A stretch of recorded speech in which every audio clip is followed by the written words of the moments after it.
ఎలక్షన్లో 11 సీట్లకు పరిమితమైపోయి 40% ఓట్లకు పరిమితమైపోయి బెత్తరిపోయినటువంటి వైఎస్ఆర్ కాంగ్రెస్ పార్టీ కేడర్ ఆ తర్వాత కోలుకుందాం అనుకునే లోపు తెలుగుదేశం దాడులు కేసులు వరుస వేధింపులతో సోషల్ మీడియా కూడా విలవిల్లాడిపోయింది, కంగారు పడింది. అయితే ఎప్పుడైతే రాహుల్ గాంధీ స్టేట్మెంట్ అప్పటి నుంచి వీళ్ళందరూ యాక్టివ్ అయిపోయారు. తాజాగా ఏపీలో కూడా ప్రతి అసెంబ్లీ సెగ్మెంట్లో 40 నుండి 50 వేల అదనపు ఓట్లు వేసేసారు. మనం గెలిచిన 11 సీట్లు కూడా వాటిని దాటుకుని గెలిచినాయి. మంగళగిరిలో పోలింగ్ రోజున 65% పోల్ అయితే తర్వాత 3 రోజులు 95% పోలింగ్ అనేది చూపెట్టారు. ఒక మంగళగిరిలో 1,00,000 ఓట్లు అదనంగా వేశారు. ఏపీలో మొత్తంగా దగ్గరగా 60 లక్షల ఓట్లు అదనంగా వేశారు. వీవీప్యాట్ స్లిప్పులకు లెక్కించిన ఓట్లకు 60 లక్షల ఓట్లు తేడా ఉంది. వీటిని ఎట్లా వేశారు, ఎప్పుడు వేశారు అనేది తేలాలి. స్ట్రాంగ్ రూములు చేర్చాక వేశారు, లేక ఈవీఎంలు హ్యాక్ చేసేసారా, లేక అసలు ఈవీఎంలనే మార్చేశారా? దాదాపు 20 లక్షల ఈవీఎంల మెషిన్లు అదనంగా వాడారని చెప్పారు, కానీ ఎక్కడ వాడారో ఈసీ బయట పెట్టలేదు. అందుకే వెంటనే వీవీప్యాట్ స్లిప్పులను తగలబెట్టమని ఎన్నికల కమిషన్ ఆదేశించాల్సి వచ్చింది. ఇక్కడే పిచ్చితనం వల్ల ఏంటంటే వీళ్ళకి అర్థం కానటువంటిది, తెలివి తక్కువగా మాట్లాడేటటువంటిది. నీకు సీలేసే రోజున అంటే ఓవరాల్గా ఒక నియోజకవర్గంలో ఎన్ని ఓట్లు ఉన్నాయో నీకు తెలుసు. అందులో 100% ఎక్కడ పోలింగ్ అవ్వలేదే, 100కి 120% పోలింగ్ ఎక్కడ అవ్వలేదే.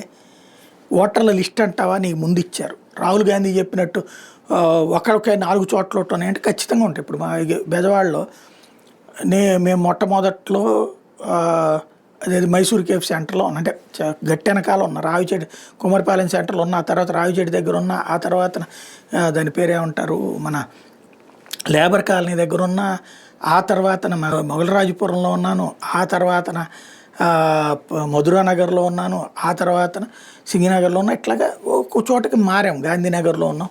ఇట్లాగా ఈ మారినప్పుడల్లా కూడా ఆ టైంలో ఎలక్షన్స్ అప్పుడు ఓటు కొత్తది అడుగుతాం. అడిగినప్పుడు పాత తీసేయాలి కదా, వాళ్ళు తీయరు. అప్పుడు 4-5 చోట్ల ఉంటుంది. కొత్త చోట ఓటు ఎవరు నేను వెళ్ళి అడిగి కూడా వేయించుకోలేదు.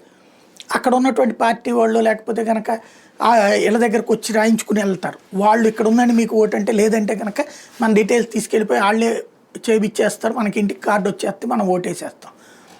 పాత తీసేపించండి అంటే మేము చెప్పాంలేండి అంటారు, అది తీయరు.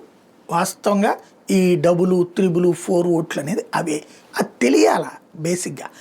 రెండవది ఒకే డోర్ నెంబర్తో 50 ఉన్నాయి 100 ఉన్నాయి ఓట్లు. నేను మొన్న కూడా చెప్పాను, ఒక కాలనీ, ఒక ఫర్ ఎగ్జాంపుల్ ఒక అపార్ట్మెంట్ ఉంది, అపార్ట్మెంట్లో 50-60 ఫ్లాట్లు ఉన్నాయి, అందులో కలిపితే 100 ఓట్లు ఉంటాయి.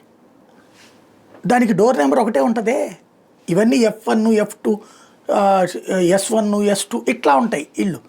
బట్ డోర్ నెంబర్ అపార్ట్మెంట్కి ఒకటే ఉంటుంది కదా, అప్పుడు 100 ఓట్లు అవుతాయి కదా. ఏ ఫ్లాట్కి ఆ ఫ్లాట్ డోర్ నెంబర్లు అనేది ఉండేదాకా ఆ సమస్య ఉంటుంది. అది లోకల్గా ఉన్నట్టు ప్రభుత్వ యంత్రాంగం చేసుకోవాల్సిన పని. ఇట్లాంటివన్నీ అంటే వాస్తవంగా తెలియాలి. ఇదంతా అవగాహన కంటే కూడా అతి ప్రచారమే ఎక్కువ అవుతుంది.